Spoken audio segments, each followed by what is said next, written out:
here with Preston Schuster. and we are back for another episode of the Shot Clock Podcast, which we missed. We did. It's back.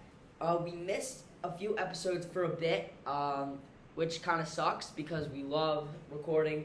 This is our first episode in person, though. It is, yeah. I'm excited. So, we just finished a tough year of 10th grade. I'd say it was kind of like our first year of high school, so, we were very busy, but we're sorry. It's summer. We're back. We're going to get to another episode, and we're just in time. Because what's tonight, Preston? We got Game 6 NBA Finals. Game 6 of the NBA Finals, Warriors versus Celtics. The Warriors are leading 3-2 right now. So, Preston, not what do you want to see, what do you think you're going to see happen tonight? As much as I don't want the Warriors to win again, if I were to bet my life savings on who's going to take it home, I think the Warriors are going to take it home. And I believe Steph Curry will get his first Finals MVP tonight. Really? I do, yeah. Okay, see, I don't think that's at all a take that can be argued with. No. Because who else on that team do you think could potentially steal the Finals MVP? Andrew Wiggins, only because he's leading in every other stat besides points per game. And he's been locking up Tatum the whole series. Even though Tatum's averaging over 20 points per game, he's still been playing pretty bad. Well, actually, believe it or not, Draymond Green is leading in assists per game. Okay, so every other stat besides points and assists per game. So you got blocks, you've got rebounds, you got that is very impressive. Yes. That is impressive. You can see. Yeah, I mean, it's true. It's true. He is. He truly is. It's very, very impressive. Stephen Curry also averaging 30.6 during the finals, especially going up against a team like the Celtics with, in my opinion, wonderful defense. Yeah. You deserve a Finals MVP there. The Warriors the Celtics are the best defensive team in the league, and also Steph Curry played terrible last game, and he's still averaging 30 points per game, which I think is crazy. Yeah. Speaking of playing terrible, though, there's a lot of talk on social media about how awful Jason Tatum is playing. Now, I don't think that Tatum is doing amazing, but you have to take into consideration he is still leading the Boston Celtics in points per game.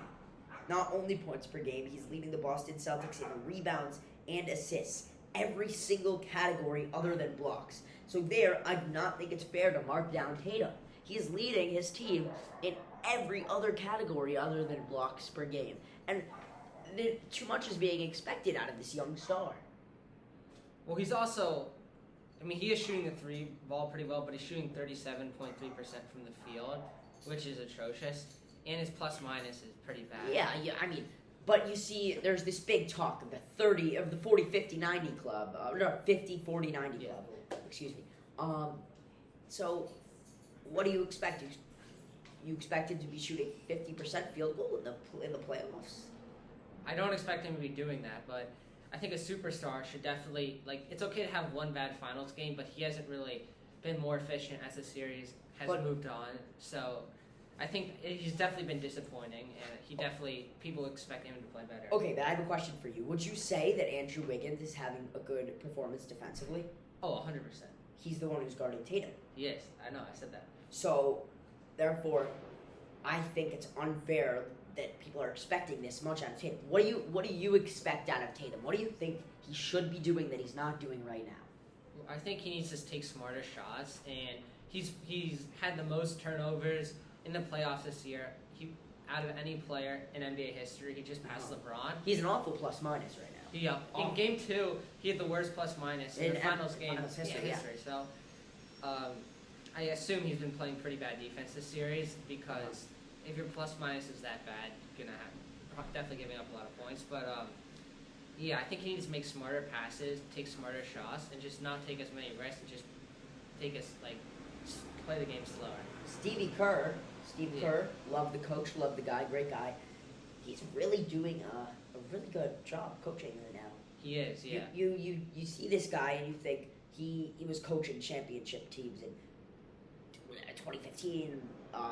Before that, and you're looking at this guy and you're thinking when is he going to stop being a champion? And it really goes to show that the Warriors still have a dynasty, and I think that they could rebuild that dynasty starting with the 2022 NBA Finals. And have you seen the new trophy, the new Larry O'Brien trophy? I have not actually. You have not. It's very, very cool. They refurbished all of the awards. It's really cool. So on the top plate of the bottom, like this and this, they have one of all the past winners, and whoever wins this year is going to be first. That's cool. So it would be really, really, really nice to see a team like the Warriors, just because the Celtics, they have 17 rings. Like, what do you need? You need 18. Personally, Preston and I, we're not big Boston fans. We're Knicks fans, so we don't love Boston remotely. I also don't love the Warriors. But that's why this finals has been really hard for me to get interested in, because I don't know who I want to win, you know? Exactly.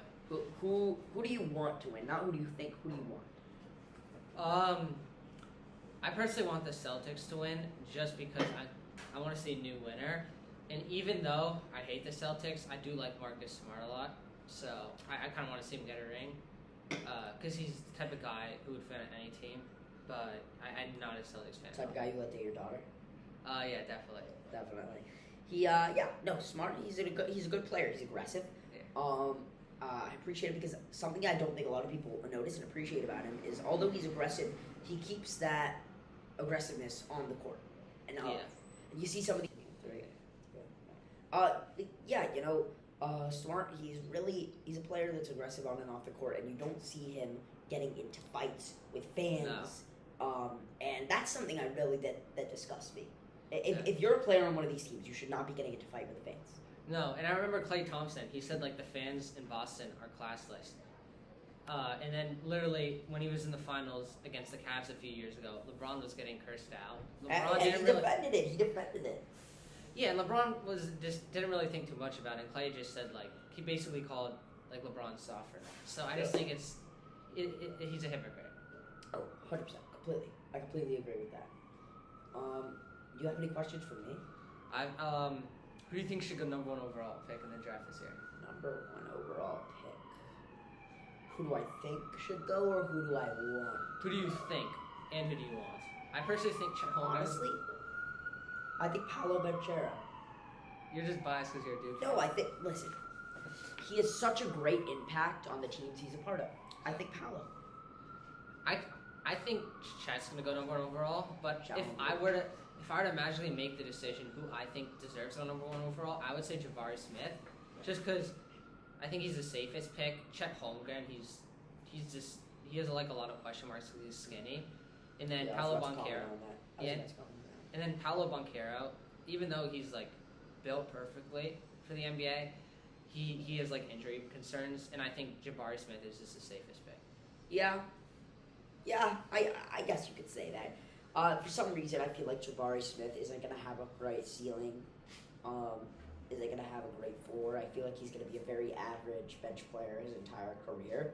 That's what I'm expecting. If I'm wrong, then use this clip in future edits to prove me wrong. But yeah, no, I really don't think that he's going to be a star. And I'm looking at these stat sheets, and I'm seeing a really common theme. I'm seeing that the 3 ball has been used so efficiently by each team this series. A lot of 3-pointers. It has, yeah. A lot of 3-pointers. What I think is very interesting to say is that the Celtics seems like they have been a little more efficient with the ball beyond the arc than the Warriors have. Yeah, that's surprising actually. Thinking that the Warriors when you think of 3-point shooting, you think of the Warriors, and when you think of defense, you think of the Celtics. It's kind of contradicting a little bit. Yeah, but I mean the Warriors have found many more ways to capitalize, and they've still been shooting very, very well, even though they're not quite on the level of the Celtics. So yeah, I think that's been interesting. Yeah. Oh yeah, I agree with that. So honestly, what pains me that Preston and I, we have these stat sheets, and nowhere do I see the Knicks. Nowhere do I see them in the finals. Next year will be in the finals. We say that every year. It's true. We say that every year. I gotta keep hoping and keep myself sane. He keeps sending me TikToks and Instagram reels of Donovan Mitchell maybe coming to the Knicks. I don't think it's going to happen. I really don't. I think he's doing a publicity stunt to have the Jazz offer him more money. And that's why you see him in Rutgers. You see him talking about, I'd love to play in a big city. It's just my opinion. I definitely think it could be a publicity stunt just to because he wants to get.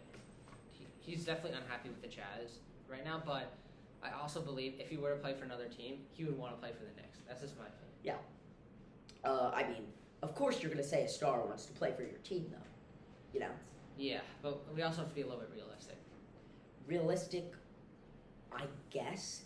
But the issue that I have with the Knicks management is whenever we get a player that plays remotely well, we have this urge to keep him and not give him away.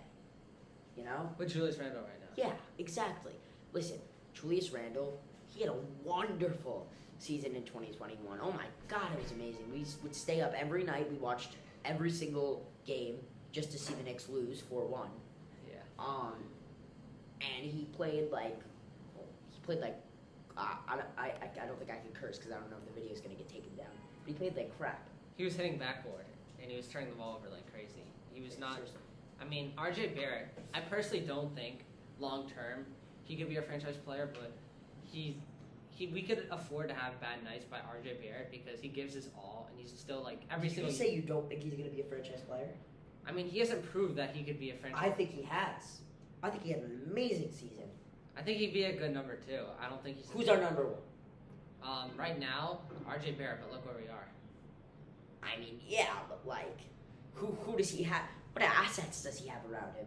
Mitchell Robinson, love the guy, great guy. If you're watching this, Mitchell, I love you, but he's getting injured every 5 seconds. It's true, but the team does well when he's on the floor, and that's. Of course. I would love to keep him healthy, but it just looks like something that's not in his arsenal. It's not something he's capable of. So what do we do with that? He's definitely a trade asset. I think he would be very good to a championship contending team. Do you think he's going to have a lot of value in the market?